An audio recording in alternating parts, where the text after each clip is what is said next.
Okay, marahil pamilyar ka na sa pangalang Jesus. Narinirig mo Mhm. lagi, 'di ba? Mhm. Sa simbahan, sa kanta, sa mga kwento. Oo, napaka-common na pangalan. Pero teka, paano kung minsan para may bumubulong sa'yo na, baka may kulang pa. Baka may hindi pa ako totally gets dito. Yon.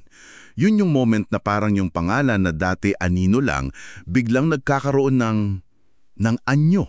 Isang silhouette, kumbaga. Exactly.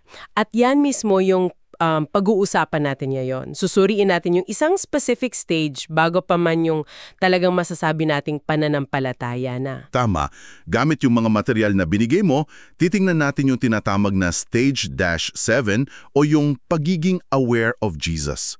Mulat kay Jesus.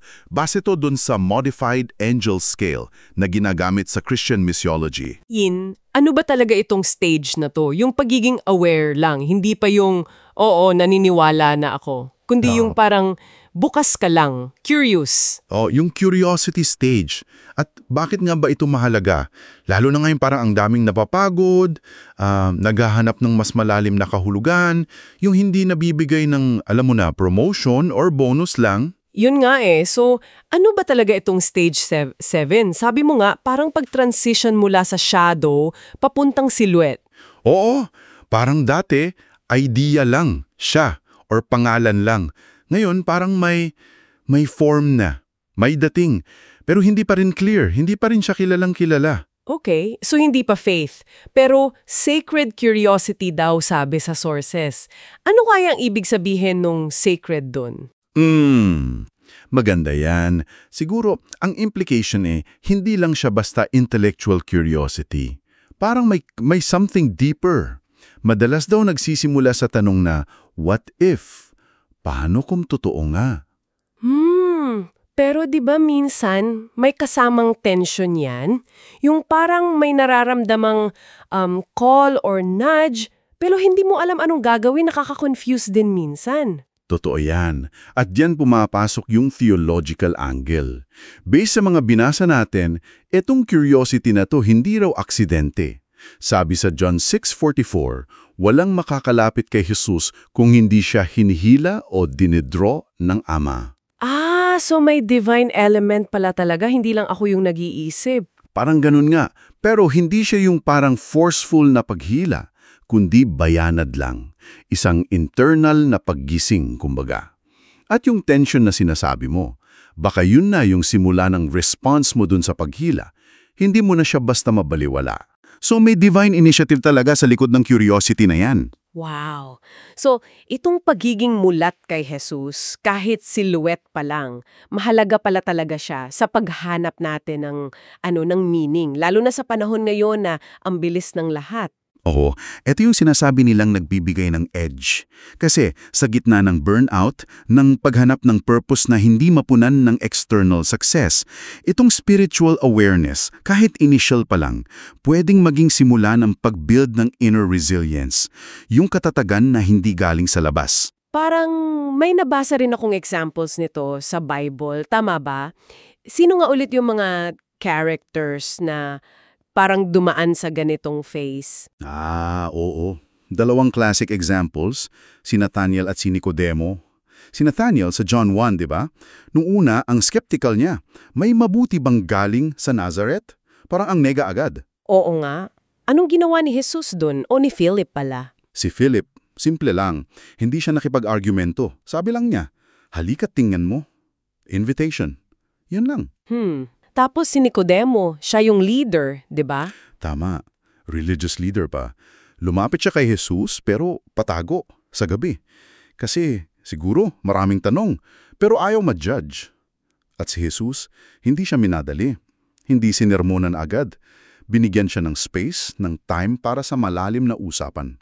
So, ang pattern pala ni Jesus, hindi pamimilit? Kundi pag-imbita. Pagbibigay puwang para si tanong, para sa proseso. Eksakto. Mukhang pinapahalagahan niya yung journey ng pagtuklas. Yung mismong pagtatanong. Kahit nasa silhouette stage ka pa lang, mapagpasensya siya. Okay, ang ganda niyan. Ngayon, paano natin to i-a-apply? Para sa iyo na nakikinig kung ikaw mismo yung parang nasa stage 7, anong dapat mong gawin? Well, ang practical advice mula sa mga sources natin, huwag mong isantabi yung silhouette. Huwag mong i-dismiss yung curiosity mo. Magtanong ka pa. Pwede kang magbasa, lalo na yung Gospels, Matthew, Mark, Luke, John. Magbasa, ano pa? Makipag-usap.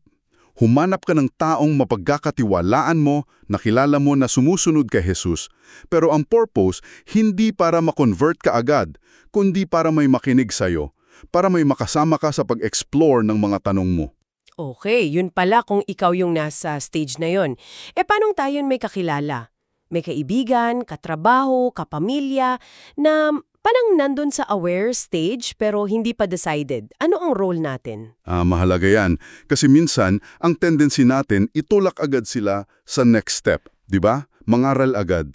Oo, totoo yan. Guilty minsan. Ang suggestion dito, maging parang bintana ka raw patungo kay Jesus, hindi ikaw yung ilaw. Ibig sabihin, ipakita mo siya through your life, your understanding, your patience. Huwag mamilit. So, mas importante yung pagiging presente, yung pakikinig. Oo, pakinig talaga. Samahan mo sila sa mga tanong nila kahit mahirap o paulit-ulit. At syempre, ipanalangin mo sila. Yun ang pinaka-powerful na magagawa natin, madalas. Grabe. So kung lalagumin natin, etong stage 7, etong pagiging aware of Jesus, hindi pala siya sign ng kahinaan or pagiging kulang sa faith? Hindi nga, isa siyang mahalaga. At masasabi nating sagradong simula. Ito yung point na yung simpleng kuryosidad pwedeng mag-level up into something spiritual. Yung pangalan na dati abstract lang, biglang nagiging personal na possibility. Isang tahimik na revolusyon sa puso, kumbaga. Kahit hindi pa buo yung picture. Tama, kahit silhouette pa lang. Okay, so bilang pangwakas na hamon siguro sa ating mga tagapakinig, iiwan namin itong tanong mula sa mga napag-usapan natin. Sinasabi na kahit daw yung pinakamalabong silhouette ni Kristo, sapat na para mag-trigger ng isang lifelong na paghahanap. Oo, may power daw kahit yung glimpse lang. Kaya ang tanong para sa'yo, anong silhouette ang nagsisimula mong mapansin ngayon sa buhay mo? O kaya naman, anong silhouette ang pwede mong tulungang makita ng iba sa gitna ng lahat ng ingay at distraction sa paligid natin?